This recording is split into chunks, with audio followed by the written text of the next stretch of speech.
What's up YouTube, Lord Hysteria here, and today we're going to be doing a deck profile on the best deck, baby, of this format, Floowandereeze. Don't at me. Let's get started. And yes, Floowandereeze, best deck, baby. I play Floowandereeze till I die. I don't care how much you guys hate Floowandereeze because y'all just can't get over Eagle, Shifter, Barrier combo, or Map. You know, Map is just too strong. But it's not gonna go anywhere, so don't get your hopes up. Don't get those little hopes up, thinking Flow's gonna get hurt in the next ban list. And the next ban list isn't till around Christmas, I want to say, because they don't even have a 3-month span anymore on their website for Konami. They're just saying that, you know, in the next few months. But anyways, guys, it was 3 Robina, 3 Eaglin, 1 Street, 1 Toucan. This is the best ratio. Don't play two street, because if you open 2 street, what are you gonna do? Okay, yeah, okay, banishing from grave is good, and all you really need is the one time, either to make your shifter live, or if you're in the late game, you know, banish something important in your opponent's grave, because Despia uses their grave, Orto uses their grave. A lot of the meta decks use their grave except Floowandereeze, and that's why D-Shifter is such a win con, because it's such an important hand trap. It can literally win you the game. A lot of decks really rely on their graveyard nowadays, and you know, having String or D-Shifter, you know, or both, it's super good. So we're just gonna do that for the small birds. Well, we have 2 more small birds. We're playing the 1 Harpy Harvest and the 1 Barrier Statue God. This card is broken. This is the reason why people hate playing against Floowandereeze, because it makes them automatically go into their battle phase if they don't have a pop or, you know, a board breaker. And even then, with Dreaming Town set, or if we have Map on board, we're gonna do something that you're not gonna like and make you waste your normal summon. And okay, cool, you have special summons, that's great, but you know, you're gonna have to summon in defense mode since I have Empen on board. This can also be you know, replaced with Apex Avian. I see most people running Apex Avian, but I think Apex Avian is only there to save you in the late game. I don't think it's the first bird you should normal summon, or tribute summon as they say. I don't think it's a priority tribute unless, you know, you can go full board and then on your opponent's turn summon it. That way you're saved from 1 board break. But you know, guys, come on, there's triple Raigeki, there's triple Lightning Storm, there's just so many board breakers in the game, and I don't think Apex Avian is enough. But like I said, in the grind game or in the mirror, really good. If you want to play this over Harpist, that's totally fine. Like I said, I'm still testing, so maybe Apex Avian will go back in the main. Next, onto our big birds. We're testing double Empen. Well, double Empen is a must. Don't play less than 2 Empen. People who say 1 is enough, no, it's not.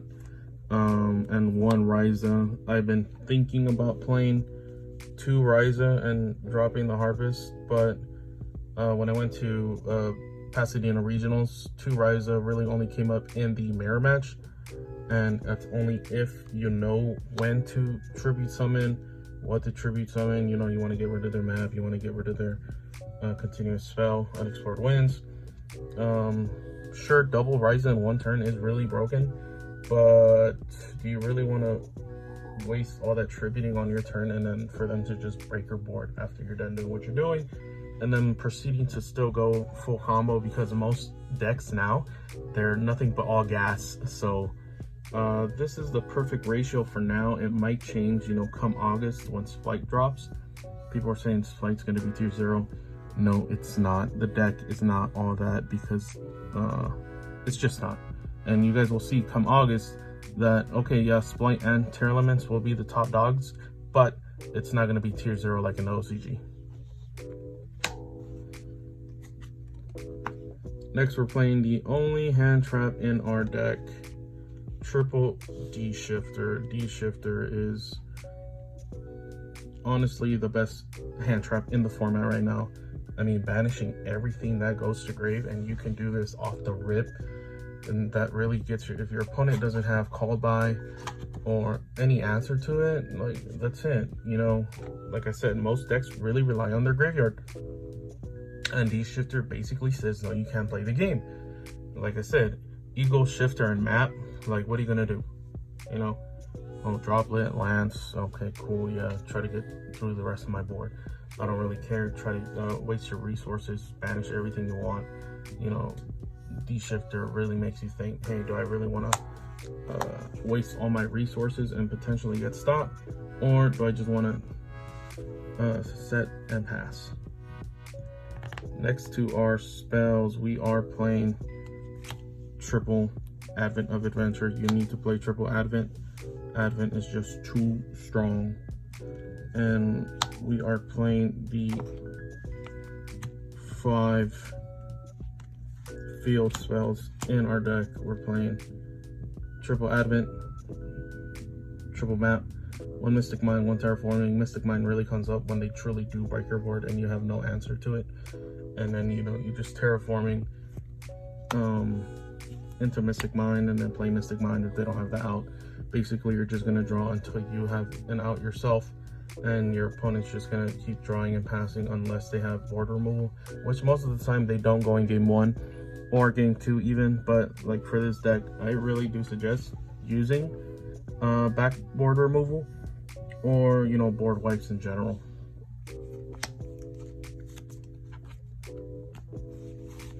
Onto our board breakers. Well, you know, Mystic Mine was 1.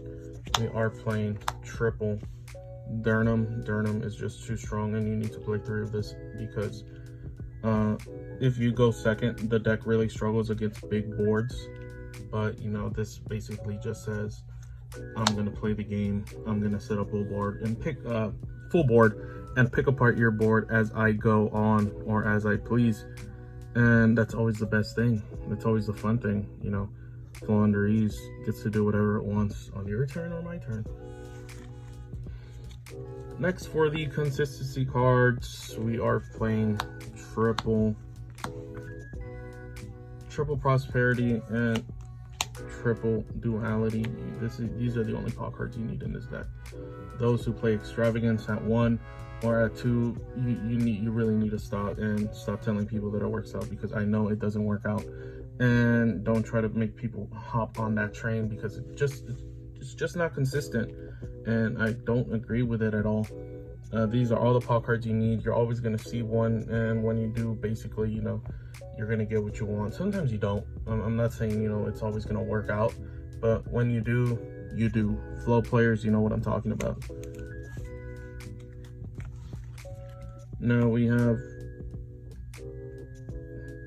maining. We are maining Lightning Storm at 2.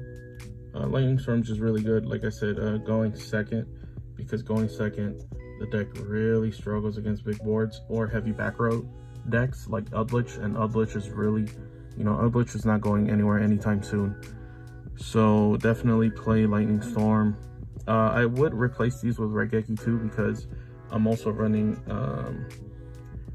the 1 Duster. So I know you're not always going to see Duster, but when you do, you're going to win, because getting rid of your opponent's back row removal, or if they have something to stop this to keep other backboard that really doesn't matter to your full combo, is really just good, making them waste resources. And we are playing double Map. I have seen triple Map in the latest topping. Don't play triple Map. You don't ever want to see triple Map. What do you want to do? Set 3 Map or 2 Map, and then, you know, they have an answer to removing your backboard, or it doesn't really matter if you flip their shit face down. It's really not going to matter. So 2 is always fine. And for the last spell in here, the best Floowandereeze card, in my opinion, Unexplored Winds. This card is just phenomenal, especially if you have Map on board. You're going to win the game. You have full board with Empen, Barrier Statue, Map, and this on board. I mean, you know, come on, what is your opponent really going to do?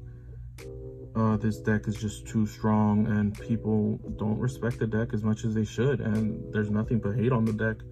And to complete our 40 main deck, we have Floowandereeze and Dreaming Town, second best card in the deck. Flip this, normal summon, and then, you know, full combo on your opponent's board, or, you know, just buff your full combo that you did on your turn. That's it for the main deck. And we're just gonna go through the extra deck real quick. So we're playing the Zeus package. We're playing 2 Nightingale, 2 Downer, 2 Zeus, very standard. Nothing changes from this. Always play this ratio because with Prosperity, you really go through your extra deck really quick. Next, we're playing 1 Thrush, 1 Gustav Max for the burn. The Nova package right here, really good. You know, IDS is still running around, IDB, Invoke branded. Next, we have at Ignister, 1 Omega, Underworld Goddess, Broken, and Relinquish Anima for the time your opponent forgets that this card exists and sets it in the right column. But anyways, guys, thank you guys so much for watching. I hope you enjoyed the video. If there's some things I need to tune or upgrade, let me know in the comment section down below. But other than that, peace out.